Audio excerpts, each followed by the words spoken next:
So most people who have ADHD children learn pretty rapidly that the behavioral triad of hyperactivity, impulsivity, and difficulties with focus are key elements of the syndrome, and that medication is likely to help those three difficulties to some degree.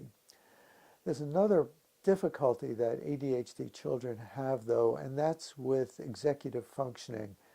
That's having to do to be able to organize, anticipate, plan, and execute. Medicine doesn't really help those skills very much, and really what's required there are a set of organizing tools. Hey, how was your day? Oh, did you take your During the homework? grade school period when the child is on medication, they have one teacher and they're usually able to do pretty well. But when they make the transition to middle school, then life gets more complicated.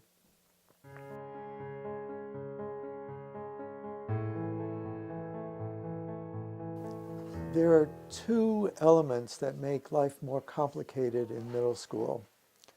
One is the child has to deal with a multitude of teachers, which means that the child is not able to get anywhere near the same amount of individual attention, and there's much more responsibility put on the child in terms of keeping their school executive functioning in order.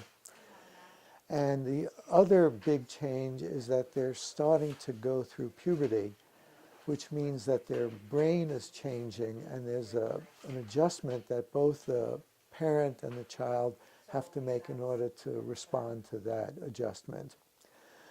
So we'll talk about both of those issues. Let's first talk about executive functioning in middle school. So think about homework, which is one of the really most difficult elements for ADHD kids. In order to get their homework done and in, several steps need to occur. The child has to know what the assignment is. They have to have the right materials. They have to be willing to do the work. They have to put the homework in a place where they can find it. And then they have to remember to turn it in. Now, when the teacher tells the parent this child is not producing his homework, usually parents see it as a motivational issue, and they kind of get mad at the child because the child isn't doing their work. But actually, usually with ADHD children, the process breaks down somewhere along those series of steps. So what we're going to do next is talk about a step of very simple organizing tools that children can learn and that parents can help them learn, which much better prepares them for their middle school task. Now, it's important to remember that these organizing tools are habit behaviors, and learning a habit behavior takes many repetitions. Sometimes what happens is that a parent goes over it with a child and the child does it for a week, and then the parent gets mad at the child. I showed you how to do it, and why aren't you still doing it? That's not the way it works with habits. Habits take repetition, practice, learning. Think about the situation where a child comes into my office and I give the child a piece of candy, and the parent says, "What do you say to the doctor?" And the child says, "Thank you." A parent might be teaching the habit behavior of saying thank you to the child and use that prompt 100 times before the behavior becomes automatic. So now let's look at some of those organizing tools and how they are learned. And I would recommend that we start working on these tools in the 6 months before the child moves on to middle school. That allows maximum brain maturation, but also allows sufficient time to prepare before the change is actually made.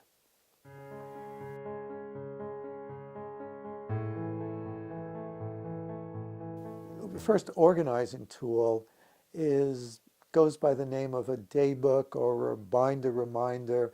It's basically a format where the child makes a list of things that they need to do.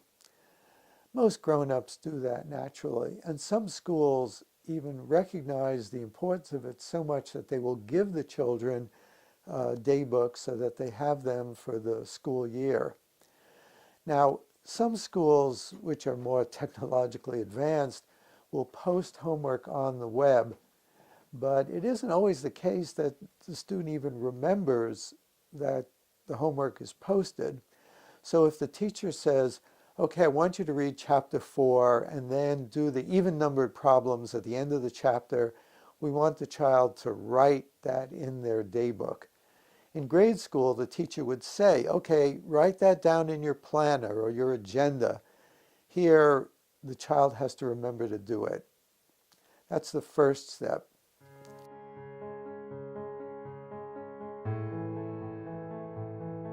Another tool that's really helpful that takes a while to learn is the use of a calendar.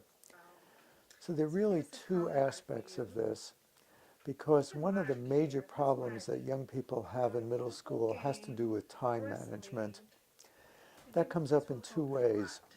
One is there are lots of projects and things that they need to do, and if they can see on a visual representation about their time, it helps them think ahead. For example, suppose they have a homework that's due on Tuesday, but Monday night they want to go to a basketball game.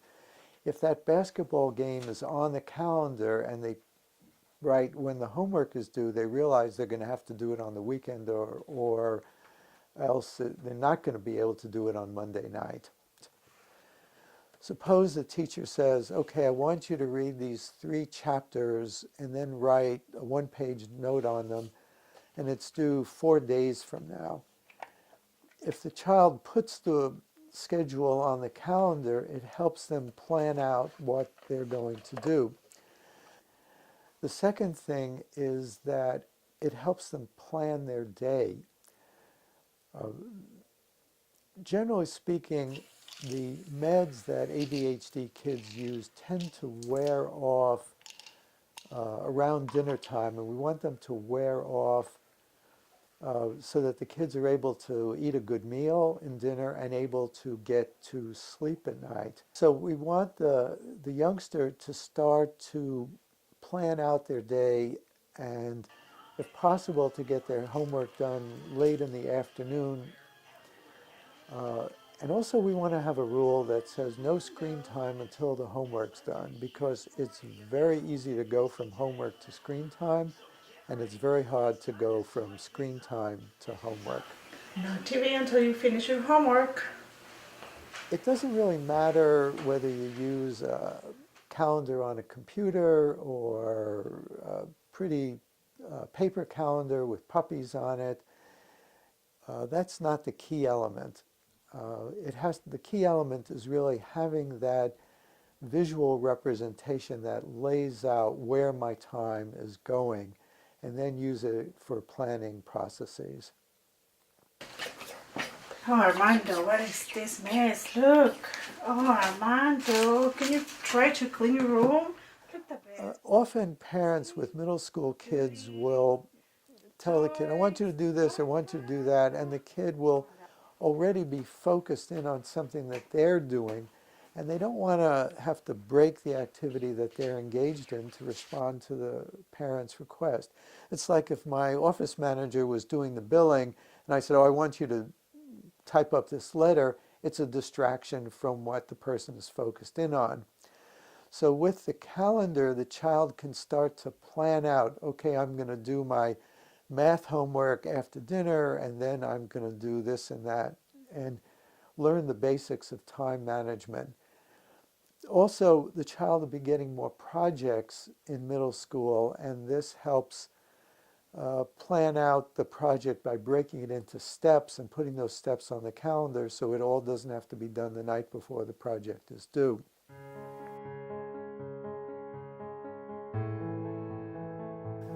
The next step is a checklist. So think about a pilot in an airplane. Before the pilot takes off, he goes through a checklist, says, well, are the gas tanks full? Is the door closed? Are the engines turned on? These are a sequence of steps that the person needs to go through before they make a change in their situation. So we would like the child to go through a checklist before they go to school, and we like to have them go through a checklist before they come home to make sure that all of the key steps are done. Do I have my homework? Do I have my lunch? Do I have my jacket? Do I have the paper that the teacher wanted to get signed? And then before I come home, do I have my books? Do I have my jacket? Do I have my lunchbox? Do I have the materials I need for my homework? ADHD kids are forever leaving their lunch boxes at school or not bringing the right books home, and parents get very upset and mad about this. So if they can go through their checklist, they're much less likely to forget things. Some parents actually make a formal checklist and laminate it and attach it to the child's backpack.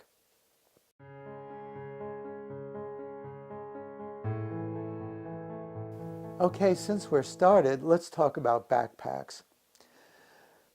The teacher returns an assignment and the child takes the assignment and the ADHD child just stuffs it in their backpack, and pretty soon their binder in their backpack is a disaster. And if they need to go back and find material, they can't do it. So what I would like the parent to do is to get some colored folders and help the child organize their work and organize their binder or organize their backpack. And one of those folders might be homework that needs to be turned in. And then once a week, the parent sits down with the child and runs through the backpack and the binder and does the filing exercise of putting things away where they need to live. Now, I hate not being able to find things and to have to spend a lot of time hunting around things. And I've learned, and I want you to teach your child, that each item has a home. And if you put it in its home, that's where it will be when you want to find it next. You can go to Staples or Office Max and let the child have $10 or $20 and pick out pretty folders or tabs or things that the child can use to help them organize these items.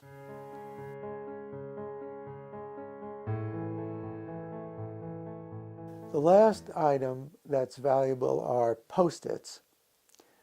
That's these guys. Some people call them sticky notes. There's nothing sadder than for a child to actually do their homework and then forget to turn it in. I mean, they did the work. We want them to get the credit for it.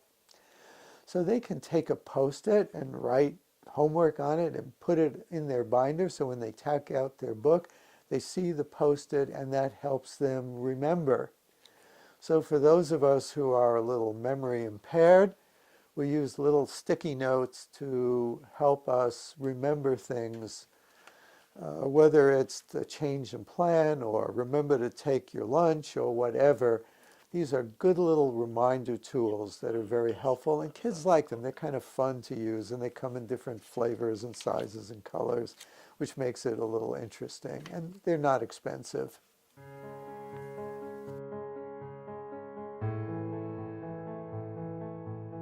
Okay, now we're going to talk a little bit about the way children's brains are changing and how we might want to respond to those changes.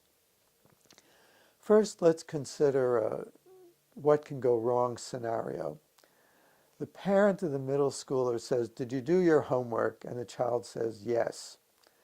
And then a week later, the parent gets an email message from the school, the child didn't turn in the homework.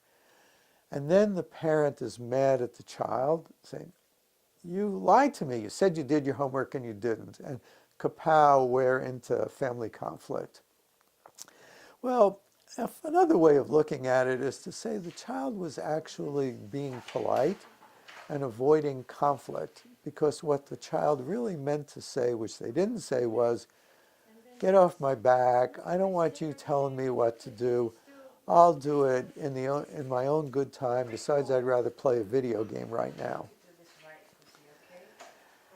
So what's happening is that as this child's brain is maturing, they're developing more of a sense of who they are and what they want, and they're wanting to start to take a little bit of control over their life. And the challenge for a parent is to respond to that, and for the teenager to respond to that in terms of recognizing that this transition is a process which is underway and is going to take several years to fully get settled in. In effect, the parent has to move a little bit out of the mode of a command mode of I'm just going to tell the child what to do, and a little bit more into the mode of being a coach, supporter, encourager.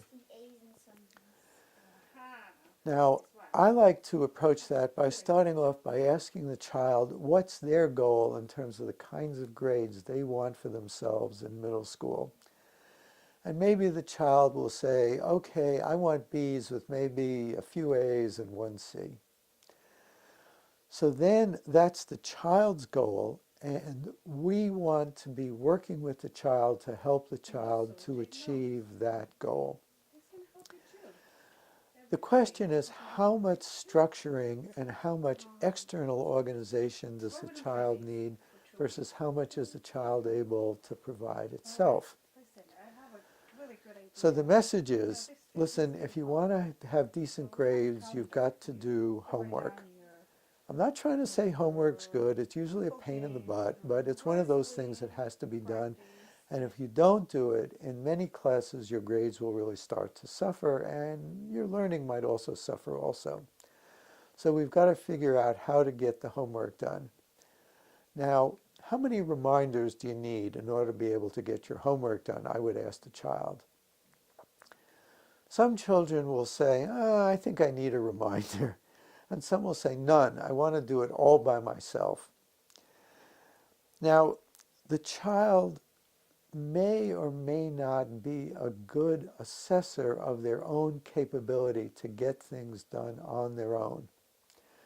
So what I would suggest is that we do a series of small experiments, because those capabilities really are changing significantly throughout the middle school period. So I might say to the child, okay, let's try it with you doing it completely on your own for 2 weeks, and then see how you do and whether it's working or not. Because if it is working, we want you to have the freedom to have as much control over your own life as you're able to handle. I mean, ultimately, our goal is that you really be in control over your own life gradually over time. It's kind of nice for parents to say that, because sometimes kids doubt that, and it's kind of reassuring, if not now, then later. So you do the experiment. I think waiting for a 6-week grading period is too long, because the child can really get significantly behind, and then you're in catch-up mode, which is more difficult. So you go for a week or two, and then you see whether the child is able to do it. And if they're not, it's okay, you just overestimated your abilities a little bit, and for the moment, for the next 6 months or so, you're going to need me to structure and remind you to get things done. And then we'll kind of reevaluate where things stand. The parent may have difficulty gauging the child's abilities because the child's abilities are changing, and the child may have trouble. So this is sort of an empirical way of seeing where the child is at that particular moment in their life. The goal here is that we want to see the child perform and do to the best of their ability academically, and we also want to keep the parent-child relationship on relatively constructive, good terms. If we can do both of those, we've really succeeded.